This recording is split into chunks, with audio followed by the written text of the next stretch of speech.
What's going on, you guys? Your boy Alex Ramos, and what a goddamn night we had. We got ourselves a new welterweight champion of the world, JDM, my friends. But before I get into the card and talk about the great night that we had, I mean, if you want to, Jose Aldo versus Amain Zahabi was absolutely ridiculous. Sad to see Jose Aldo finally retire. I mean, he's one of the greatest UFC fighters of all time, a two-time featherweight world champion. This guy has been ranked in the UFC for, I don't know, as long as 15 years, which was unbelievably hard to do. Man, happy Mother's Day to everybody who's watching right now. And again, if you don't have your mother out there today, my friend, shout out to you, my boy. Stay tough and stay hard and stay rock solid, man.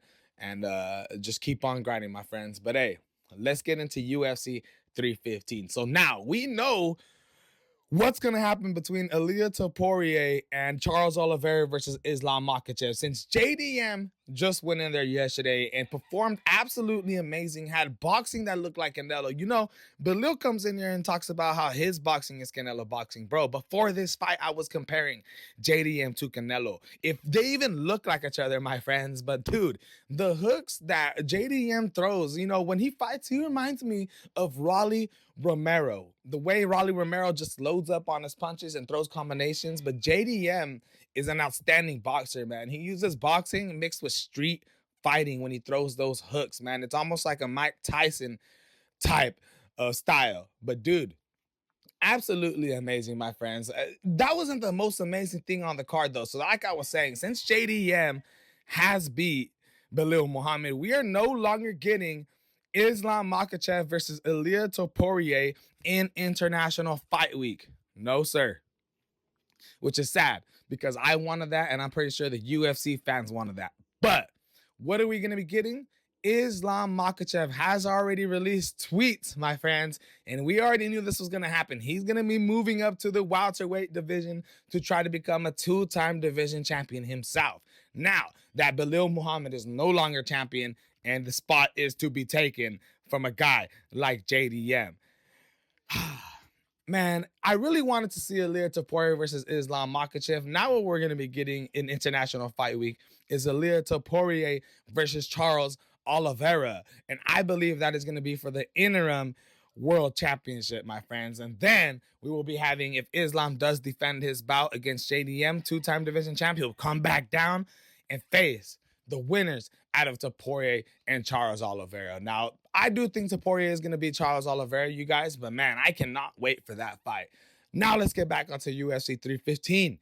Bro, some of the people that stood out in this card to me, Mike Mallet, Jasmine Juskavicius getting that second round sub, a first round sub against Jessica Andrade. And then you had Mike Mallet getting that second round KO in beautiful fashion. I mean, dude, when you see Mike Mallet out there, especially in Canada, you know that this is the Canadian star, the Canadian-born man right here. And people are absolutely loving him, man. If this guy could keep getting on a win streak, the sky's the limit for him. He can be the boy for Canada, my friends. Man, absolutely great prelim card. Absolutely great night for him. Alexa Grasso, the first women's Mexican flyweight world champion from Mexico, the second born UFC champion from Mexico. She lost, my friends. She went down, man, and Natalia Silva went in there with a great game plan, you know, was fighting from the outside, using that check left hook, using that nice front kick, and Alexa Grasso was never really able to figure out, you know, her distance, you know, her feet. And it took all the way into the third round for her to finally start having some success. But again, that success wasn't even great success. Shout out to Natalia Silva for getting the win as Alexa Grasso falls down, my friends. But dude, what about the Jose Aldo versus Amin Zahabi fight? You know, Aldo retired, my friends. And I want to start off by first saying, I hope everybody remembers how great of a fighter Jose Aldo was, man.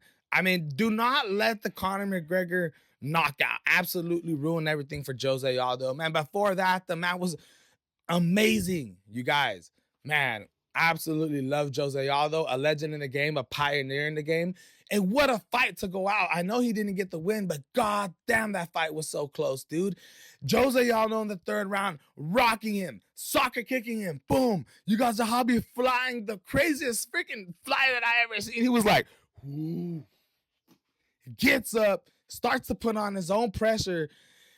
Man, Zahabi, dude, that was one of the fights of the night to me, fight of the night, and I wouldn't be surprised if both fighters get a 50K bonus last night, my friends.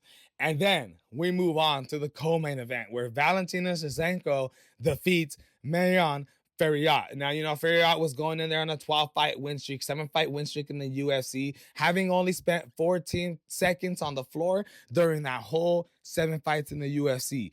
What happened last night? Valentina Shevchenko, man, taking her down, outboxing her from that. I actually thought Valentina Shevchenko was the better boxer in that fight, and you've seen moments where Manon Ferriat actually had a good grappling. But at the end of the day, the bullet, Valentina Shevchenko, just a little too much. You know, I don't know if I didn't even understand why the odds were split. You know, as you having one of the greatest women's in UFC history going up against a Manon Ferriat, my friends. Absolutely not the most exciting fight, but the main event absolutely saved the night, you guys. It was a war. Shout out to Belal Muhammad and shout out to JDM for putting on an absolute phenomenal show. I mean, I know Belal Muhammad lost that fight, man, but the man stands there and he fights. He's not running the whole time. He's not one of these fighters that's, you know, running and running and running. No, he chunks it with you. He tried to get the takedowns against JDM, and surprisingly, JDM's takedown defense was amazing, you guys. I knew that this would happen. Belal Muhammad is not used to fighting on the back foot. He's usually the one who's putting the pressure. In this fight, he was forced to fight on the back foot at times. And I believe that was the difference in this fight. You had JDM coming with absolute amazing hooks. Amazing. You know, the way he sits down on his punches is how every single trainer tries to teach their student. Absolutely amazing stuff. Now, the question is, what's next for JDM? It's gonna be Islam Makhachev, man. I'm telling you guys right now, that is the next fight that we're gonna be, which is breaking news, International Fight Week, you guys. Hey, well, that's not International Fight Week. Now, we're gonna see when they do the Islam versus JDM fight. They should make that on the main event for International Fight Week, and then make the co-main Ilia versus Charles Oliveira. I think that's what they're gonna do. I think that's what they're gonna do, my friends. Hey. I can't wait, my friends. Absolutely amazing night for UFC 315. If you're a fan, hit the like button, subscribe to the channel, you guys, and let's go celebrate a day with our mothers. And I'll check you guys right now in a little bit to go over Emmanuel Navarrete. I'm out.